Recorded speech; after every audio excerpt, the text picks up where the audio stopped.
They say that good news doesn't sell.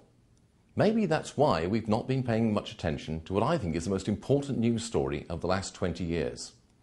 This is the reduction in half of the proportion of the world's population that are living in absolute poverty.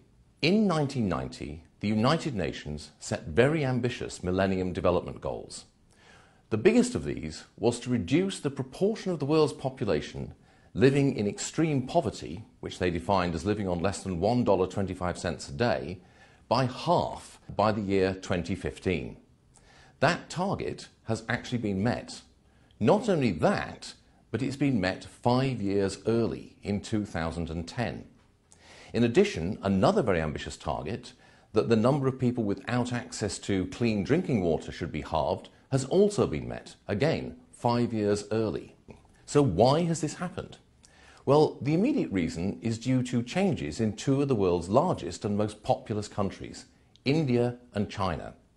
In India, in 1990, 51% of the population lived in absolute poverty. By 2015, the proportion will have fallen to 22%. The figures for China are even more dramatic. In 1981, 65% of China's population lived in absolute poverty. By 2007, this had fallen to a mere 4%. The reason is very clear. It's because, starting in the 1980s in China, then in the early 1990s in India, since 2000 in many other parts of the world, there's been a huge move in the direction of free trade and market-friendly policies. Countries have integrated into the world economy. They have opened up and moved in the direction of free trade.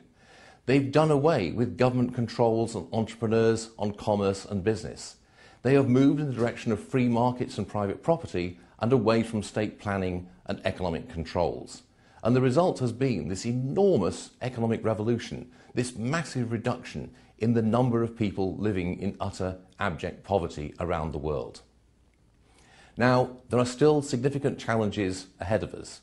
Although we have reduced the number of people living on less than $1.25 a day, there are still too many of them. Also, the numbers of people living on $2 to $4 a day have been declining, but not as rapidly as in the case of the people living on $1.25 or less. So these are the challenges ahead of us to eliminate those kinds of poverty as well. However, the good news is that we know what to do. We know what policies it is that we need to follow in order to bring this about. We need to stick with the policies we've been following over the last 20 years of free trade, freeing up economies and allowing markets to do their work. What we must avoid at any cost is to allow governments to move us back in the direction of protectionism and economic controls.